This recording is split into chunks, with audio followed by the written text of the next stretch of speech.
Alright folks, my name is Freyn, and today we're going to talk about ARK's current creature vote. For anyone unaware, ARK Survival Ascended, the Unreal 5 remaster, is a few months away, and Wildcard have said they will be adding a new exclusive creature to every map they release. A vote for Scorched Earth was already conducted, and a creature chosen in the form of the Finalists, which leads us on to the current vote on submissions for Ragnarok.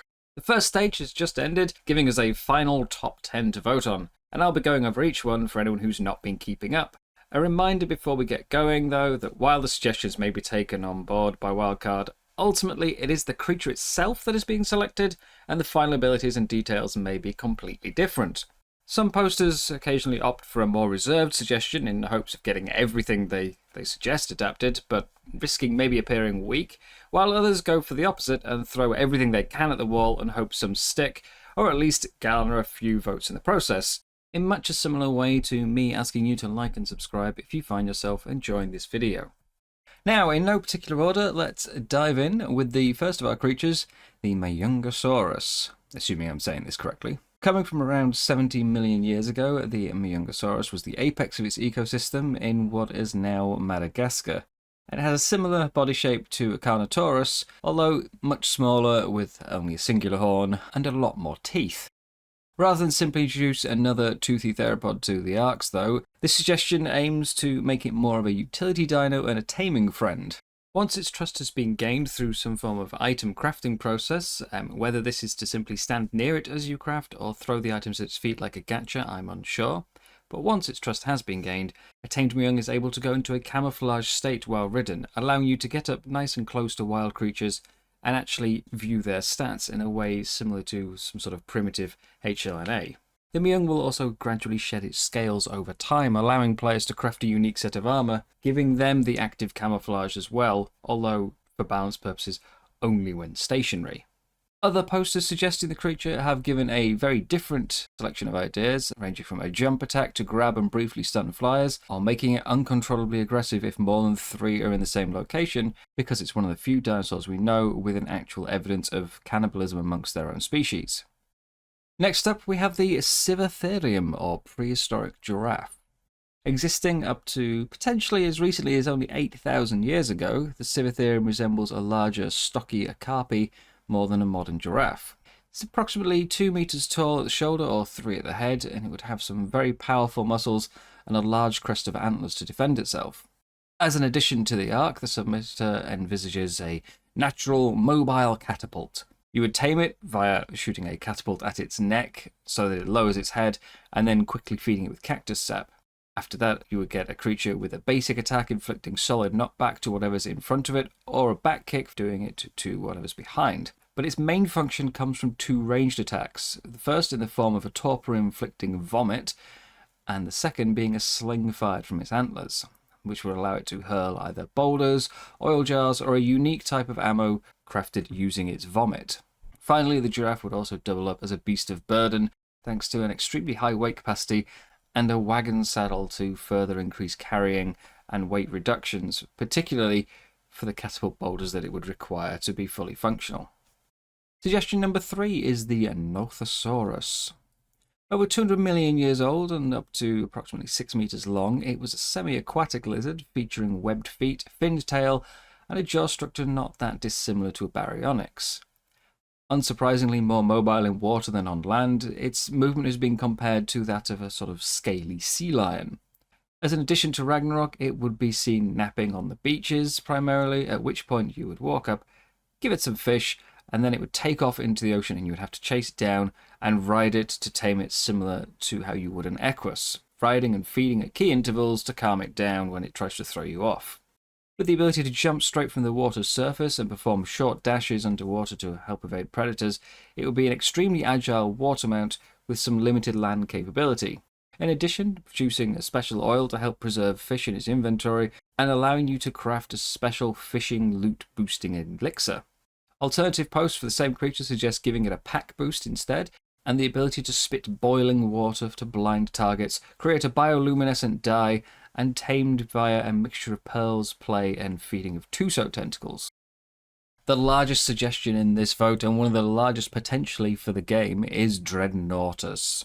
At over 25 meters long, the real Dreadnaughtus was only slightly longer than its list of suggested abilities, and the largest land animal currently known to have existed with any certainty.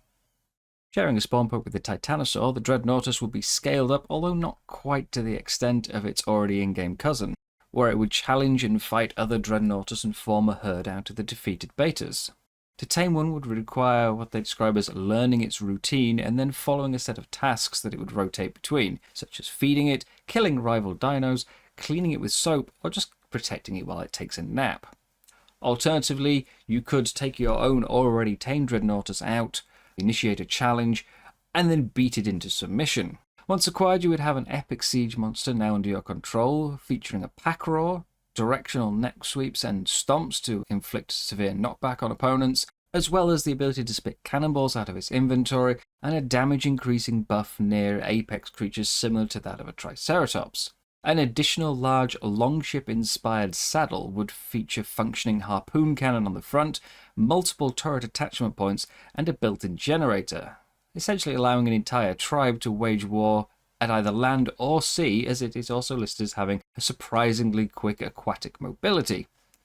Alternative suggestions from other posters painted in a rather simpler and different vein, billing it as a sort of herbivore king, a completely solitary animal that's avoided by other creatures, being tamed via a passive feed only from right at its very head, and bringing a strong damage to metal structures, a roar that boosts other herbivores, and an additional effect when fighting carnivores. Suggestion number 5 is the Miracinonyx, or American cheetah. Noting that almost all of the standard travel mounts used in ARK are flyers, this edition aims to bring some speed back to the ground. Whether attention will really ever be drawn away from flyers is a question that remains to be answered, but I do admire the attempt. Now, while the real American cheetah may have been approximately the same size as a modern mountain lion, the suggestion here has it scaled up a little bit to be slightly taller than the average survivor. It would bring a blistering turn of speed and a toggleable ability to automatically dodge around any obstacle that may potentially slow you down. Whether a simple tree, a rock, or even another creature, it would all be effortlessly evaded and would even allow you to scale cliffs if necessary.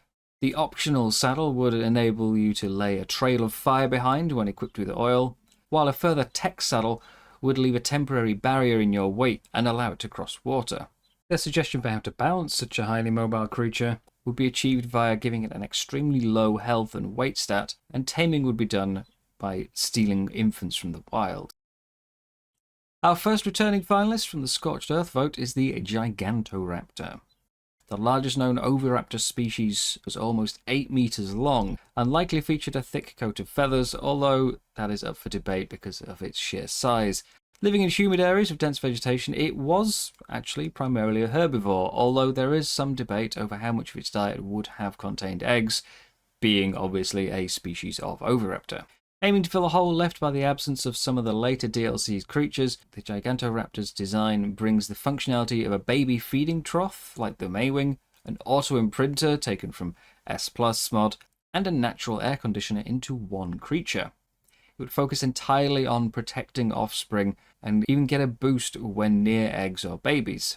Featuring a unique taming method designed around an OSD-style defense of a nest to gain the trust of a mating pair at the same time, fending off incoming attackers such as Titanoboas, raptors, oviraptors, maybe even the odd Carno. Alternative suggestions for the same creature include a speedier version of a Therizno, tamed via fertilized eggs and some sort of dancing mini-game of directional button pressing. Once tamed, it would provide multiple forms of feather dance to do almost anything from harm wild creatures, boost friendly XP, boost fire resist, or even speed, or possibly even increase the mutation chances of nearby mating pairs. Next comes another herbivore in the form of the Barrsboldia. A large hadrosaur standing taller than a T-Rex, this suggestion is all about weight. Not only having no speed reduction for anything less than full encumberment, loading up the dino would actually increase its damage. They further state that this is specifically designed on a weight value rather than a weight percentage. So the weight stat becomes actually a secondary damage stat still to be leveled up if you want to really take it to the extremes. Additional capability coming in special bonuses from various foods, a reduced cooldown on veggie cakes, a speed boost from consuming honey, health regen just from eating simple stone, or even a large damage resist from drinking some beer. It's a fairly simple design intended to bring a stronger herbivore to the game and some additional food to the table. Another returning from previous votes and another featuring a wagon-formed saddle, the giant bison is back again. Looking just like a modern bison, it has both a giant stature and a giant list of proposed abilities. Features would include a rhino-style charge inflicting bleed, a herd buff, and a trike-style buff when near carnivores. Second time on this list we've seen that feature. But it's not all about being a fluffy Triceratops wannabe. The bison's main focus lies in its utilities, producing milk that can be substituted for wyvern milk, as well as turned into a cheese that grants immunity to frost attacks. An alternative form of dung that would boost harvest yield, rolling in the dirt for a bug repellent effect, or even being able to graze to gather berries and fibre, regardless of the presence of actual bushes on the map. Its wagon-based saddle will come in multiple forms, including a tent, a Gatling gun, or even a cannon. And finally, also being able to shave your bison down as an alternative form of pelt. As mentioned at the start of this video, it is extremely unlikely that all of these abilities would make it in if it was chosen. This is simply a case of throwing every single ability they can think of at the wall and hoping that the devs and the players like some of them enough for them to be included. Yet another veteran of multiple previous votes is the Gorgonops, a prehistoric saber-toothed canine of huge proportions that came in at over 3 meters long. Gorgonops has frequently made it into the top 10 and even featured on early game designs, but has never actually landed on that top spot and been added.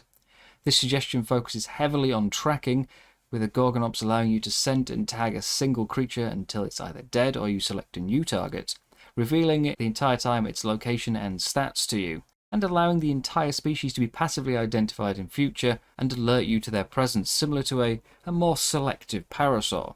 Further suggestions include boosting the range of other detector species, such as the direwolf, parasaur, and troodon, randomly digging up equipment and blueprints from the ground, and even having a sled saddle to haul unconscious creatures around, with a larger creature requiring an actual sled team of multiple Gorgonops to pull it. Being entirely immune to torpor, the only way to tame yourself a Gorgonops would be by stealing a baby from a wild structure called a den. Once tamed, an adult would then allow you to craft your own den, which would function as a feeding trough for babies.